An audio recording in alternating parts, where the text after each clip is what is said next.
BA final year की सभी students को मेरा नमस्कार।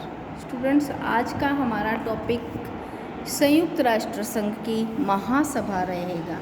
देखिए, जो संयुक्त राष्ट्र संघ है उसमें 6 विशेषता, मुख्यतः 6 अंग है।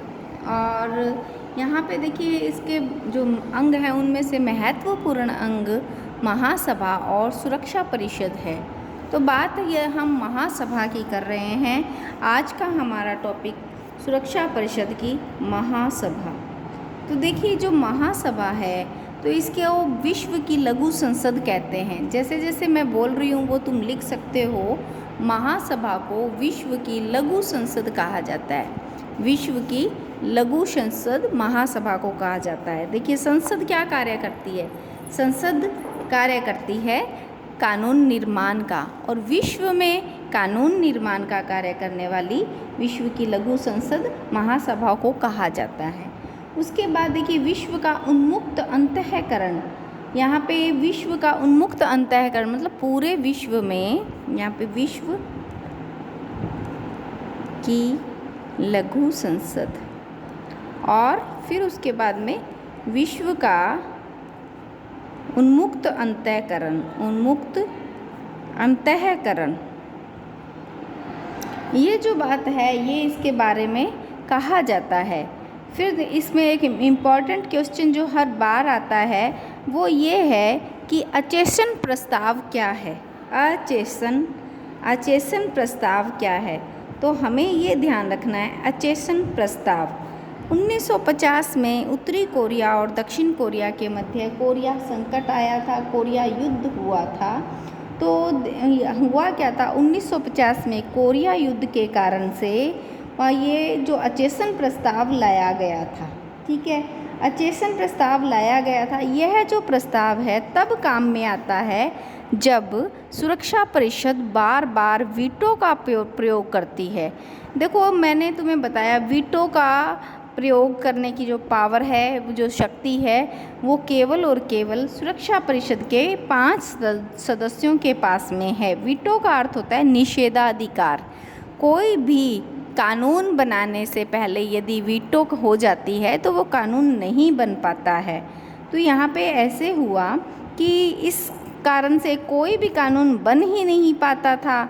तो यहाँ पे अचेशन प्रस्ताव, वहाँ के तत्कालिक सचिव थे, उनके कार्य में ये आए, तो इसे शांति के लिए एकता प्रस्ताव भी कहते हैं। अचेशन प्रस्ताव पूछ लिया जाए या शांति के लिए एकता प्रस्ताव। शांति के लिए एकता प्रस्ताव जो आया था उसकी अच्छी डेट जो है वो है 3 नवंबर 1950 को। 3 नवंबर 1950 के लिए आया। इसमें ये हुआ कि सुरक्षा परिषद की जो शक्तियां हैं वो कम हुई और महासभा की शक्तियां बढ़ी। इसके तहत महासभा, जब 2 राष्ट्रों के मध्य युद्ध हो रहा होता है तो महासभा अपनी 2/3 बहुमत से क्या कर सकती है? किसी राष्ट्र को आक्रमणकारी घोषित कर सकती है। आक्रमणकारी घोषित कर सकती है। तो यहाँ पे देखिए, किंतु युद्ध रोकने के लिए, युद्ध चल रहा था, जैसे कोरिया का युद्ध है, तो युद्ध रोकने के लिए सेना भेजने का जो कार्य होता है वह अभी भी सुरक्षा परिषद करती है।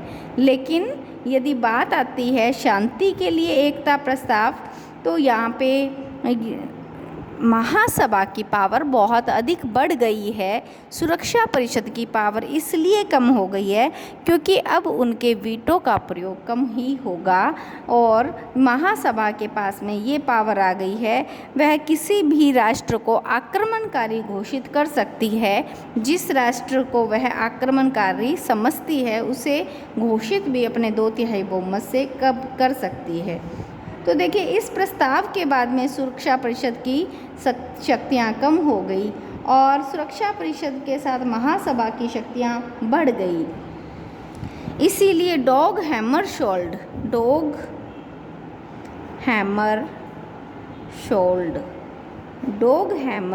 जो हैं वह इसे जो महासभा द्वारा लाया गया एकता प्रस्ताव है, इसे निरोधक कूटनीति का नाम देते हैं। निरोधक कूटनीति का नाम देते हैं।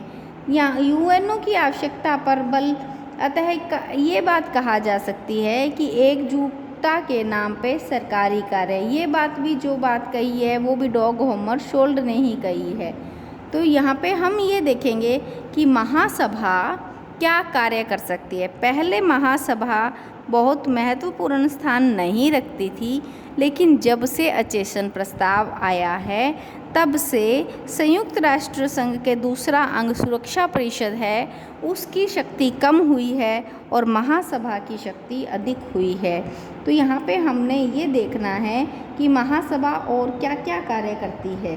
तो महासभा जो है वो है आर्थिक सामाजिक परिषद जो है उसके सदस्यों का निर्वाचन करती है और सुरक्षा परिषद के 10 अस्थायी सदस्यों का निर्वाचन करती है और यूएनओ का बजट पारित करती है और अंतर्राष्ट्रीय न्यायालय में जज हैं उनको भी वह सुरक्षा परिषद के साथ मिलकर उनका महासचिव का और उनके सदस्यों का भी निर्वाचन करती है।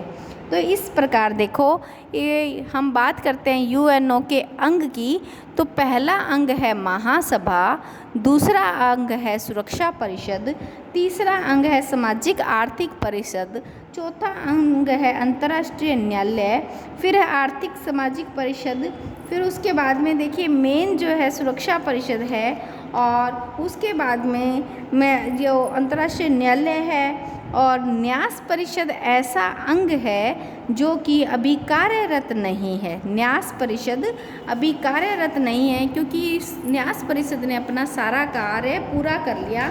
न्यास परिषद के पास में ऐसा कार्य था कि परतंत्र राष्ट्रों को स्वतंत्र करवाना था और आज विश्व में कोई भी राष्ट्र परतंत्र नहीं रह गया है, इसलिए न्यास परिषद जो है उसका कार्य खत्म हो गया है। तो उसके बाद का जो अंग है वह है सचिवालय। तो देखिए हम सचिवालय और इन सब को अलग अलग से भी पढ़ेंगे। एक बार हमने नाम सभी यूएनओ के सभी अंगों के नाम पढ़ लिए हैं। फिर आता है लघु असेंबली। देखिए महासभा को ही लघु असेंबली कहा जाता है। वो ये जो लघु असेंबली है, महासभा की लघु असेंबली, महासभा की लघु असेंबली, महासभा की जो ये लघु असेंबली है ये 1947 में बनी थी। 1947 में बनी थी। महासभा का ये छोटा रूप होता है। लघु माने छोटा, असेंबली छोटा रूप। महासभा का छोटा रूप क्या कहलाती है? लघु असेंबली कहलाती है। और उसके बाद में यदि हम बात करते हैं तो यहाँ पे अधिवेशन हमेशा अधिवेशन में ही रहती है। ये लघु असेंबली हमेशा अधिवेशन में ही रहती है। इसका अर्थ ये है कि महासभा जो है वो बहुत बड़े सदस्यों की है, जैसे 193 की है, और इसका जो अधिवेशन है महासभा का ये तो सितंबर के मंगलवार को होता है। लेकिन लघु असेंबली और यदि इमरजेंसी आ जाती है तो लघु असेंबली मिलकर अधिवेशन करेगी और महासभा का आपात अधिवेशन भी बुला सकती है।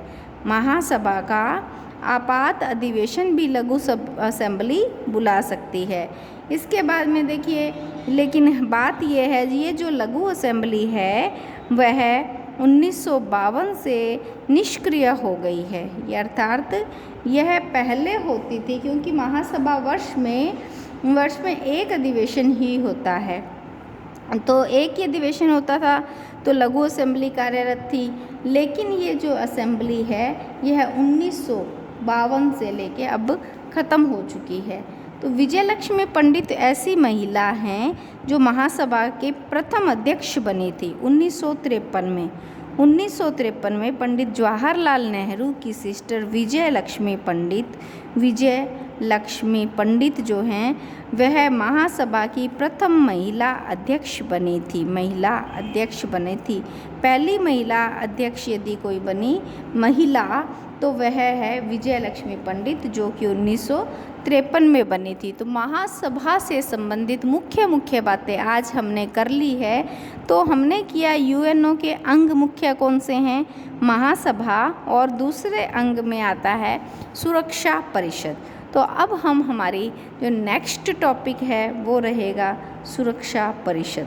तो सुरक्षा परिषद जैसे सिक्योरिटी काउंसिल इसे कहते हैं और इसे यूएनओ की कुंजी कहते हैं, यूएनओ की कुंजी कहते हैं। और इसे कुशमैन ने दुनिया का पुलिसमैन भी कहा है। पुलिस जैसे सुरक्षा करती है वैसे ही दुनिया की सुरक्षा कौन करती है? सुरक्षा परिषद। तो यहाँ पे दुनिया का पुलिसमैन कुशमैन ने कहा ये यूएनओ की केंद्रीय धुरी के नाम से जानी जाती है। ये यूएनओ की प्रवर्तन भुजा यानी शांति स्थापना का कार्य, युद्ध रोकने का कार्य करती है। तो यहाँ पे हमने सुरक्षा परिषद के बारे में देखा। अब हम सुरक्षा परिषद के क्या क्या कार्य हैं उसके बारे में हमारी नेक्स्ट वीडियो में पढ़ेंगे।